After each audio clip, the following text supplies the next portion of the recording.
আজ 11ই ফেব্রুয়ারি কবি সত্যেন্দ্রনাথ দত্তের জন্মদিন। 1882 সালের এই দিনটিতে তিনি জন্মগ্রহণ করেন। তার এই জন্মদিনে আমার শ্রদ্ধাঞ্জলি। তারই লেখা একটি কবিতা মানুষ জাতি, আমি সুরজিৎ দাস পাঠ করছি।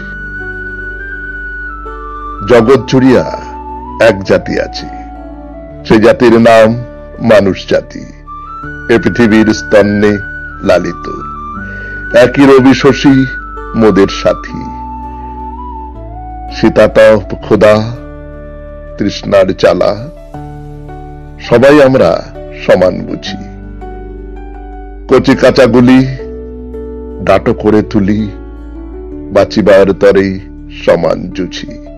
দোসর খুঁজি ও বাসর বাঁধি গো, জলে ডুবি বাঁচি পাইলে ডাঙা। কালো আর ধলো বাহিরে কেবল, ভিতরে সবারই সমান রাঙা। বাহিরের ছোপ আচরে সে লোপ, ভিতরের রং পলকে ফোটে। বামুন শূদ্র বৃহৎ ক্ষুদ্র, কৃত্রিম ভেদ ধুলাই লটি।